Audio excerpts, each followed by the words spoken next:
저기 뒤에 앉아 있습니다. 재문군이가 오래간만에, 재민 씨라고 불러야 되나? 나이는 됐는데 결혼은 안 했으니. 옛날에 상투 안 틀면, 옛날에는 상투 안 틀면 다 뭐 어른 취급 안 했다 그러죠? 예. 예수님의 도전에 대해서 오늘 좀 살펴보고자 합니다. 이적을 행하심에 있어서 예수님께서 여러 가지 이적을 베푸셨는데 그 이적 가운데에서 예수님께서 요즘 말로 하면 자극하려고, 좀 화내게 하려고 한 이적들이 몇 개가 있어요. 그래서 기존의 질서를 좀 파괴하고 새로운 질서, 새로운 시각, 새로운 시야, 그것을 좀 보여주려고 행하신 이적들이 몇 개가 있는데 바로 그 중에 몇 개가 베데스다에서 38년 된 병자를 고치시니라고, 소경을 고친 일, 그리고 베드로에게 물고기 잡아가지고 거기서 동전을 찾게 한 일입니다. 예수님께서는 유대 종교 지도자들의 기득권 세력을 아주 싫어하셨습니다. 왜 싫어했냐? 그들이 전혀 하나님의 의도에 맞지 않았기 때문에 그래요. 그래서 이 기득권 세력인 유대 종교 지도자들에 대해서 아주 강력하게 비판했고, 그들의 권위를 파괴하는 하나님의 권위, 새로운 권위를 세우려고 하셨어요. 그 첫 번째가 바로 안식일입니다. 안식일은 하나님께서 이 세상에 주시는 의도가 그 안식일로 인해서 사람들이 평안하고 구원받는, 그래서 기쁨을 누리는 날로 우리에게 주셨는데, 유대인들은 그 날을 변질시켜서 사람을 짓누르는 걸로 바꿨어요. 지금 사람들이 어디에 그 큰 바위에 짓눌려 가지고 짜부러져 있어요.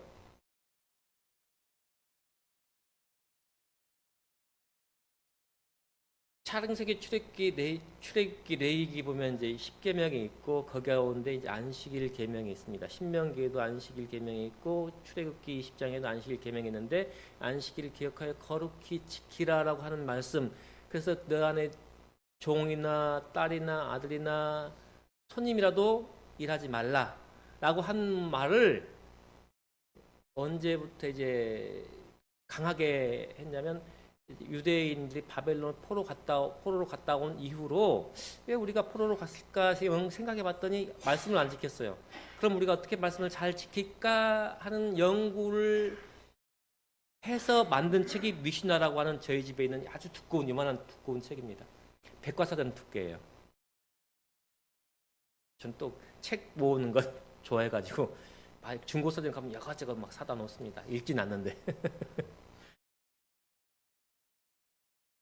그 중에서 또 어떤 책이 있냐면 욤 키푸르라고 해가지고 대속죄일 아시죠?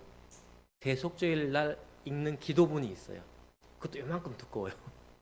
그 기도문을 읽어요. 하여튼 뭐 여러 가지 책이 있는데 그 중에서 미슈나가 눈에 딱 띄어가지고 그것도 몇만 원 해요. 중고인데도 귀한 책이라, 흔하지 않은 책이라. 그 책에 보면은 정말 안식일이 어떻게, 어떤 부분 어떻게 지켜야 되는지 정말 적나라하게 나와 있는데, 여기 보면 39가지, 안식일에 금지된 39가지의 노동, 그 다음에 운반 1.1km밖에 못 가요. 그래서 예수님께서 안식일에 예루살렘에서 나와가지고 감난산에 가셨다고 하잖아요. 그 길이가 읽다 보면 그 거리가 안식일에 갈 수 있는 거리다라고 했어요. 그러니까 멀지가 않아요. 예루살렘에서 이 감람산이. 그리고 치료도 못해요. 그래서 야, 일주일 6일 있는데 왜 안식일에 치료해? 안식일에 치료하지 마. 라고 회당장이 바리새인들이 와서 뭐라 그래요? 안식일은 본래 하나님께서 자유한 날로 주셨는데 이 100 몇 가지예요. 그 다 합치면 100 몇 가지예요. 그것을 하지 말라고 딱 정해놨어요. 그래가지고 안식일은 침도 못 맡아요. 그러니 얼마나 고통스러운 날이 됐겠어요. 유대인들은 율법을 너무나 왜곡해서 그 율법을 속박하는 멍에로 만들었다. 그들의 무의미한 법칙들은 다른 국가들 사이에서 웃음거리가 되었다. 왜요? 뒤에 내용 보면은 그날은 불도 못 켜요. 그러니까 내가 안 키면 되지 하고 다른 이방인들, 외국인들 뭐요? 야, 너 계약하고 일주일에 한 번씩 안식일에 와가지고 우리 집에 불 좀 켜줘. 그 사람들 불러가지고 그도 돈 주고 불을 켜달라 그래요. 그러한 모습을 보면서 얼마나 사람들이, 이방인들이, 외국인들이 비웃었겠어요.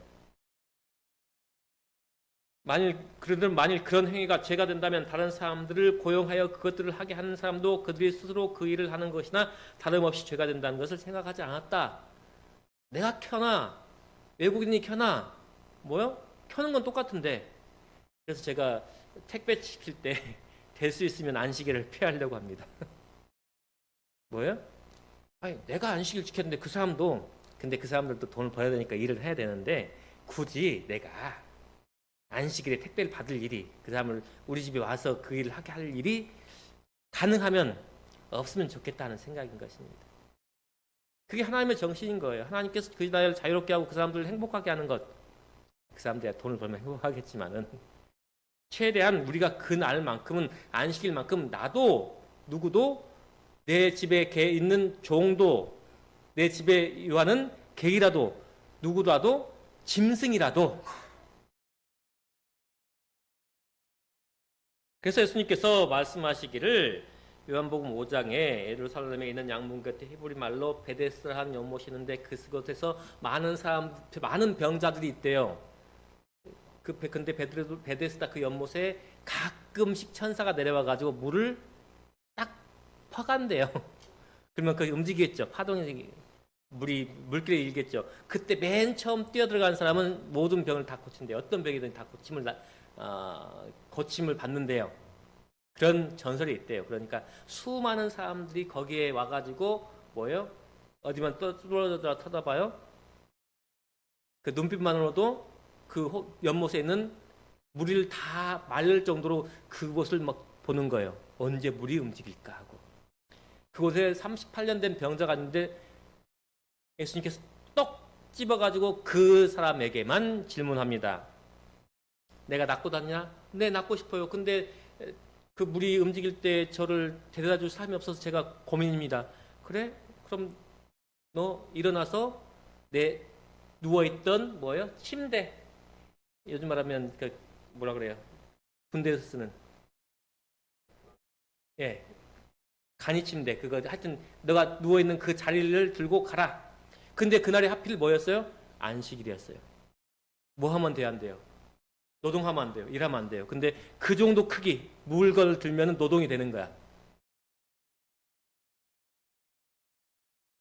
예수님께서는 병을 치료하시고 자리를 들고 가라고 하심으로써 안식일 하지 못할 일, 병을 치료해 주시고 자유케 하신 것뿐만 아니라 그 안식일에 하지 말아야 할 일을 시킴으로써 그 당시에 율법학자들, 바리새인들, 그다음에 제사장들이 세운 그 법이 무용하다는 것, 누구 안에서? 하나님 안에서 무용하다는 것을 말씀하셨어요. 예수께서는 그 목가에서 고통당하는 자들 가운데에서 당신의 치유력을 행사하시기 위하여 최악의 상황 가운데 있는 사람을 택하시고 그에게 이루어진 큰 역사를 공표하기 위하여 그의 자리를 들고 시간을 통하여 다니라고 명하셨다. 1.1km 다닐 수 있잖아요. 근데 1.5km를 일부러 너 들고 가라. 그렇게 하면 안식일에 그 일을 하는 것이 합당하다는 질문이 일어나게 될 것이고 예수께서 주의 날에 관한 유대인들의 금지법들을 책망하시고 그들의 유전들이 무용하다고 선언하실 길이 열릴 것이었다.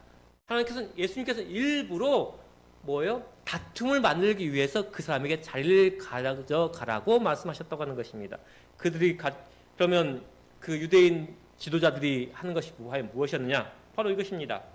성경 연구를 하는데 하나님의 진리, 하나님의 말씀, 정말 지켜야 될, 따라야 할 말씀으로 연구한 것이 아니라 그들이 기존에 가진 특권들, 뭐예요? 기존에 가진 특권들. 제사장들이잖아요. 사람들이 제사하러 오면 양을 사요. 근데 양을 사면 자기 집에서 하나님께서는 자기 집에서 가장 좋은, 예쁜, 건강한 그런 양을 가져오라 그랬어요. 집에서 정말 우리가 정성을 들이잖아요. 옛날 제사 드리는 분들은 정말 정성 들이고 싶거든요. 제사 자기 집에서 기르고 튼튼하고 예쁜 그런 양을 가져왔어요.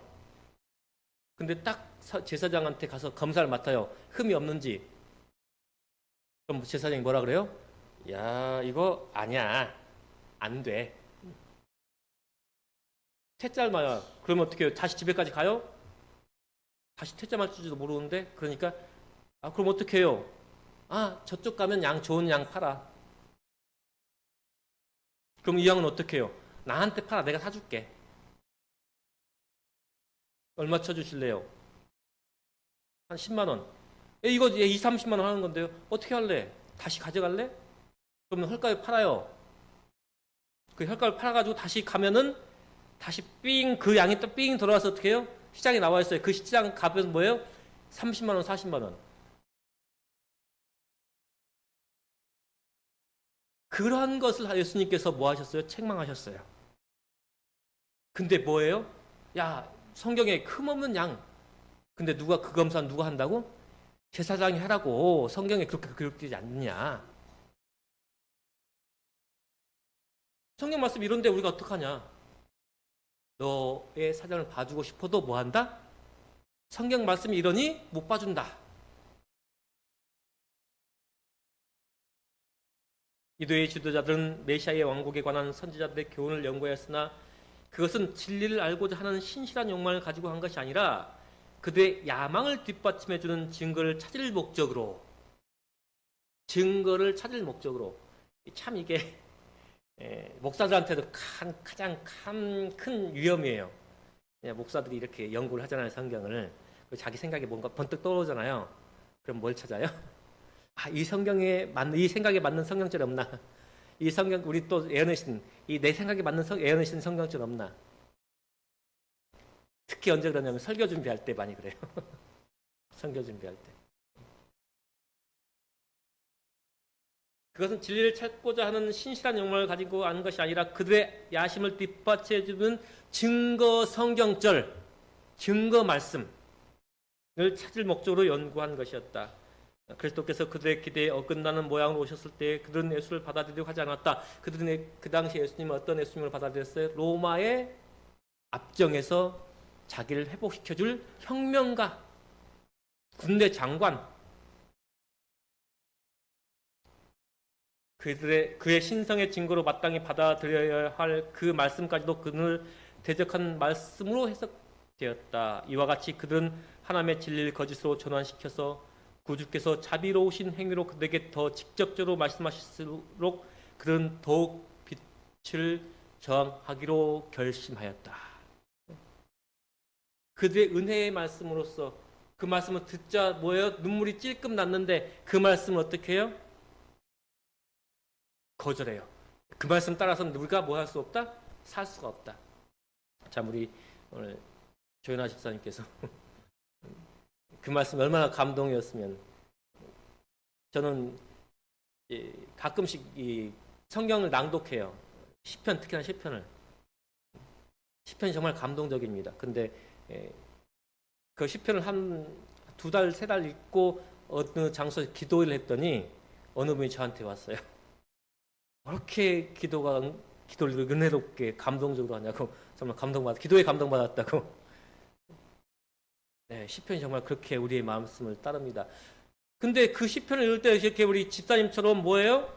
감동으로 내 마음에 다가오는 말씀으로 받는 것이 아니라 뭐예요? 그 감동이 나에게 은혜를 줄지라도 그 말씀이 나의 형편에 맞지 않고 내 야망에 맞지 않으니 뭐예요? 거절하는 거예요.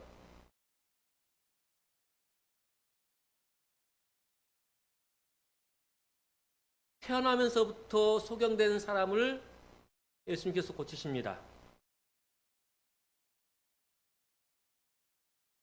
예수님께서 그 눈을 뜨게 하시고 이제 바리새인들과 만나서 바리새인들이 예수님을 찾아옵니다. 그때 하신 말씀이 바로 보지 못하는 자들을 보게 하고 보는 자들은 소경되게 하려 함이라.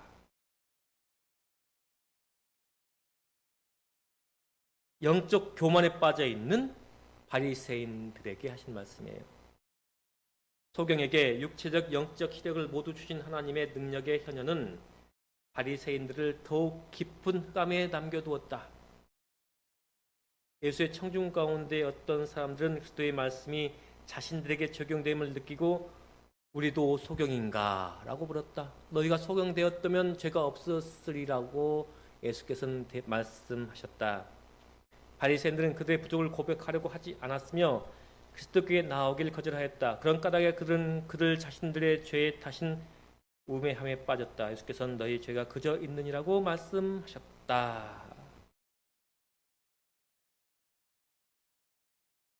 뭐예요?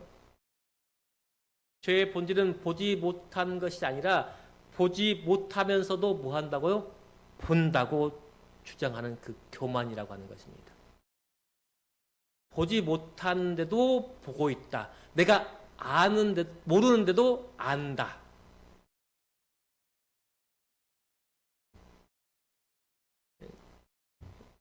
제가 이제 아림이 체림이 영어를 조금 가르치고 있어요. 저도 모릅니다. 그런데 배워가면서 가르쳐요.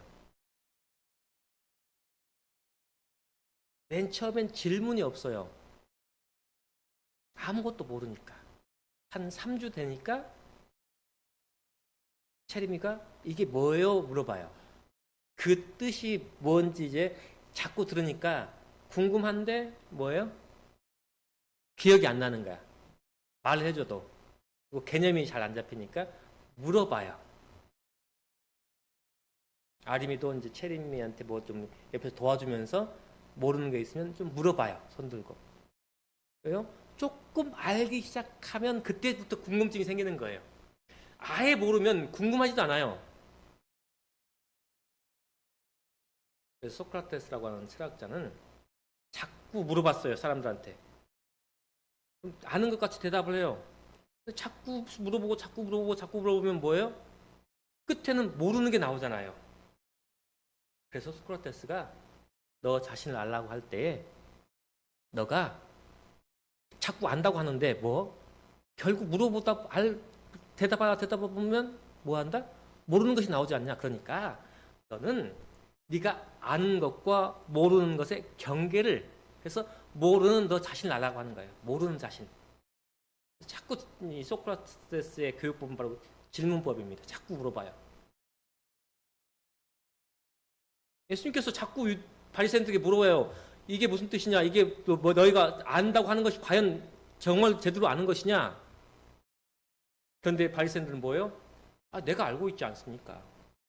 이 성경을 내가 벌써 몇십 년을 연구했고 기억하고 알고 있는데 당신 나는 모른다고 하니 당신하고 내가 더 이상 대화하지 않겠습니다.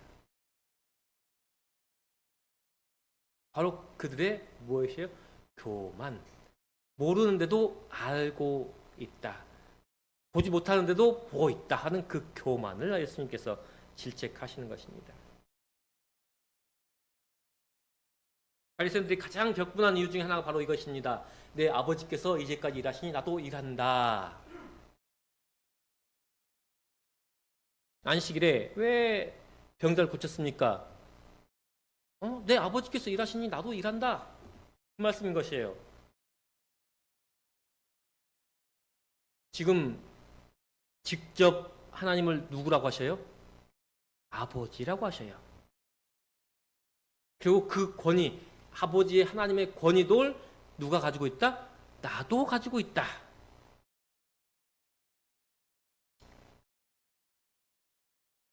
안식일에 하나님께서 일하시니 나도 일하는데 너희는 무엇이냐? 근데 유대인들은 뭐라 그래요? 안식일은 절대 일하면 되지 않는다고. 예수께서는 하늘에 계신 아버지께서 하시는 사업과 동등하게 신성하고 같은 성질의 사업을 행하심에 있어서 하나님과 동등한 권리를 가지고 계시다고 말씀하셨다. 그러나 바리새인들은 한층 더 격분하였다. 그들이 이해한 대로는 예수는 율법을 어길 뿐만 아니라 하나님을 친아버지라 부름으로써 자기가 하나님과 동등되다고 선언하신 것이었다.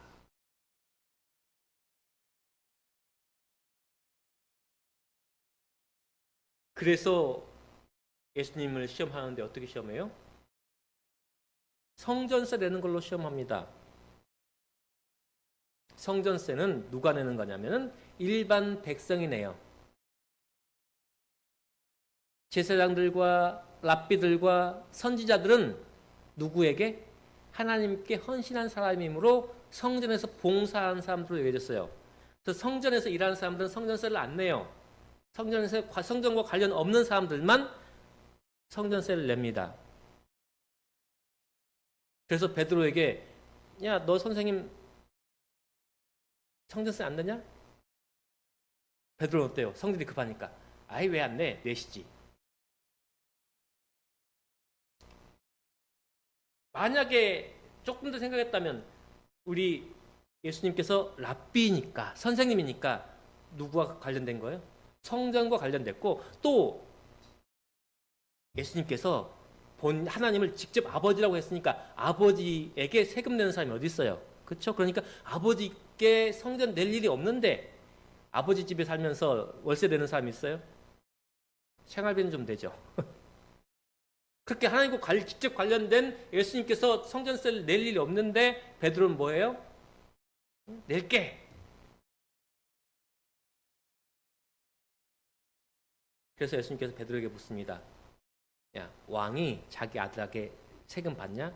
아니요, 받지 않죠. 그러면 왜 낸다고 말하고 왔냐?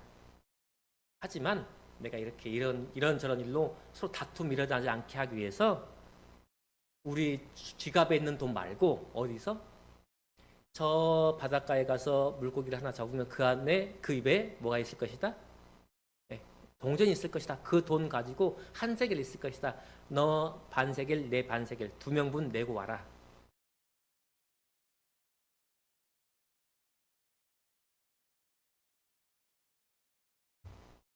제사장들과 레위인들은 성전을 위하여 특별히 헌신한 자로서 취급을 받았으며 그들에게는 성전의 유지를 위한 현세가 요구되지 않았다. 선지자들도 역시 번제를 받았다. 랍비들은 예수께에게 세를 요구함으로써 선지자나 선생으로서의 그의 당연한 권리를 무시하고 일개 평범한 사람을 대하듯이 그를 취급하고 있었다. 세를 바치면 예수가 선지자가 아니라고 하는 그들의 주장을 정당화하는 것으로 여김을 받을 것이었다. 예수께서 만일 한마디 항의도 없이 성전세를 바치셨더라면 그 주장이 정당하다는 것을 사실상 승인하는 것이었을 것이다. 세를 지불하실 돈을 준비하심으로써 그는 자신의 신적인 신분에 대한 증거를 보이셨다. 어떤 신분이요? 신적인 신분. 예수는 하나님과 하나가 되신 자요. 그러므로 그 나라의 일개 시민처럼 세를 내실 의무가 없었다는 것이 명백해졌다. 유대 지도자들의 영적 병폐가 무엇이었어요? 율법주의였습니다. 안식일을 억압의 도구로 전락시킨 것이에요. 그들의 유선이었습니다. 야심을 감추기 위해서 성경절을 뭐했어요? 자기의 도구로, 무기로 사용했어요. 영적인 교만이었습니다. 보지 못하는데도 불구하고 본다고 스스로 착각에 빠져 있었어요. 그리고 권력, 백성 위에 서가지고 백성들을 좌지우지하는,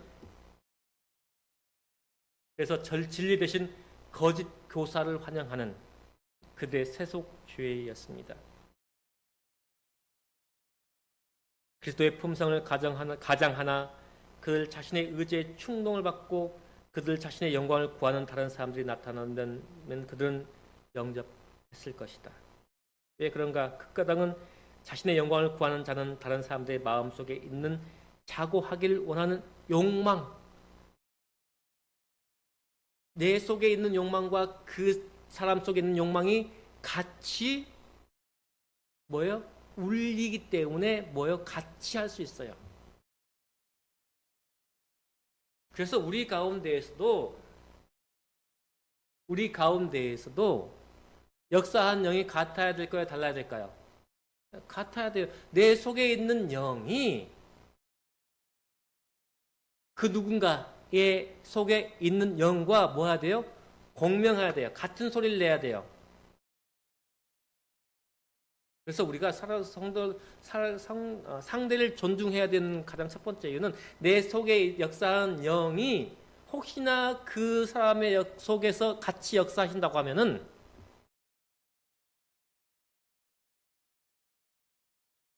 그래서 하나가 될 수 있다고 하면은 그 속에 역사하시는 영을 나도 존중해야 된다고 하는 것이죠. 유대인들은 이러한 호소에는 응답할 수 있었다. 그들은 거짓 교사는 영접하였을 것이다. 왜냐하면 그는 그들이 품고 있던 의견과 유전을 인정함으로 그들의 자마심에 하였을 것이기 때문이다. 그러나 그리스도의 가르침은 그들의 생각과 일치되지 않았다. 그리스도의 가르침은 그들의 생각과 일치하지 않았다. 그리스도의 가르침은 영적인 것이요 자아 희생을 요구하였으므로 그들은 그 가르침을 받아들이려고 하지 않았다. 그들은 하나님을 알지 못하였으며 그리스도를 통하여 들린 하나님의 음성은 그들에게는 한갓 외인의 음성에 지나지 않았다. 예요? 그들의 가운데 있는 영이 예수님 가운데 있는 영과 뭐 할 수 없었어요? 부합할 수가 없었던 거예요. 그래서 아무리 그들의 심령을 울리는 말이라 할지라도 그들이 예수님의 영과 함께 공명, 같이 연주할 수가 없었다는 것입니다. 예수님께서는 거룩한 도전자로서 조직을 넘어 생명을 이끄는 그런 일을 하셨습니다. 예수님께서 하신 일은 단순한 방어가 아니라 위선, 권력욕, 율법주의, 영적 무지에 얽힌 그 당대 종교 조직을 향해서 가장 강력한 수단으로 도전을 하신 것입니다. 진리는 그런 세력과 타협하지 않고 온전히 그 진리로서 그 체제를 해체하고 온전한 새로운 진리, 새로운 질서 그것을 세우는 일인 것입니다. 만약 우리 가운데에서도 그런 악습이 여전히 있다고 하면 어떻게 해야 돼요? 예수 그리스도의 말씀과 진리 그리고 무엇보다도 나를 새롭게 하는 그 기적이 누구 가운데? 나의 가운데 있어야 하는 것입니다. 우리의 삶 가운데 그런 기적을 경험하시고 그런 기적이 나를 새롭게 함으로 나의 사상 체제, 나의 생활 습관 그것들이 정말 날로 새로워지는 경험하시는